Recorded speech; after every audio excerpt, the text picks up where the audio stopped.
India സഖ്യത്തിൽ ഭിന്നത രൂക്ഷം. ശക്തമായ നിലപാടിലേക്ക് നീങ്ങുകയാണ് തൃണമൂൽ കോൺഗ്രസ്.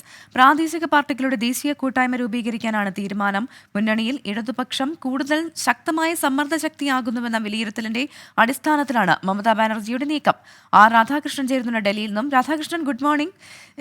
ഈ ഇന്ത്യ സഖ്യത്തിൽ വലിയ വിമർശനം ഉന്നയിച്ച് മാറി നിൽക്കുകയാണ് നിലവിൽ തൃണമൂൽ കോൺഗ്രസ്. ഈ ഒരു സാഹചര്യത്തിൽ തൃണമൂലിന്റെ ഇനിയുള്ള നടപടികൾ അതെങ്ങനെയാണ്? ഈ പ്രാദേശിക തലത്തിൽ ഉള്ള രാഷ്ട്രീയ പാർട്ടികളെ ഉപയോഗിച്ച് ദേശീയ തലത്തിൽ ഒരു പാർട്ടി രൂപീകരിക്കുക എന്നുള്ളത് എത്രത്തോളം പ്രാവർത്തികമാണെന്നാണ് തൃണമൂൽ കോൺഗ്രസ് കരുതുന്നത്?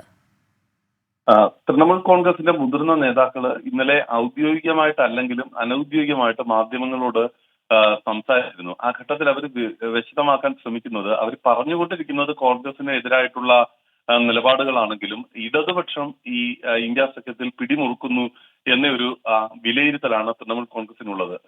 മാസങ്ങൾക്ക് മുമ്പ് തൃണമൂൽ കോൺഗ്രസ് ലക്ഷ്യമിട്ടിരുന്നത് തൃണമൂൽ കോൺഗ്രസിന്റെ നേതൃത്വത്തിൽ രാജ്യത്തെ പ്രാദേശിക പാർട്ടികളുടെ ഒരു സഖ്യം രൂപീകരിക്കുക എന്നുള്ളതായിരുന്നു. പിന്നീടാണ് ഇന്ത്യ മുന്നണിക്ക് എന്ന രീതിയിലേക്ക് അത് മാറുന്ന ഒരു സാഹചര്യം ഉണ്ടായത്.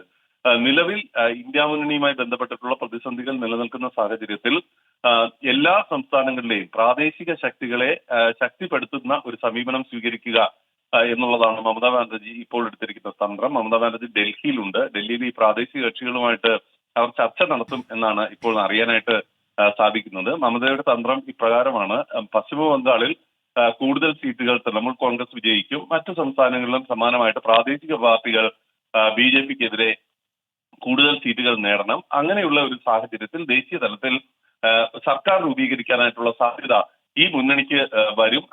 അങ്ങനെ വരുമ്പോൾ പ്രധാനമന്ത്രി അഥവാ ആ സഖ്യത്തിന് നേതൃത്വം നൽകുന്നത് തൃണമൂൽ കോൺഗ്രസ് ആയിരിക്കും എന്നുള്ളതാണ് മമതാ ബാനർജിയുടെ ഒരു ലക്ഷ്യം. ഇതിനു വേണ്ടിയിട്ടുള്ള പ്രവൃത്തികളാണ് അവർ ചെയ്യുന്നത്. കോൺഗ്രസിന് വലിയ അതൃപ്തിയുണ്ട് ഇതുമായി ബന്ധപ്പെട്ടിട്ടുള്ള വിഷയത്തിൽ. ഇന്ത്യ സഖ്യത്തിന്റെ യോഗം ഉടൻ വിളിച്ചു ചേർക്കണം എന്ന നിർദ്ദേശത്തിലേക്ക് കോൺഗ്രസ് ഇത് മുൻനിർത്തി പോവുകയാണ്.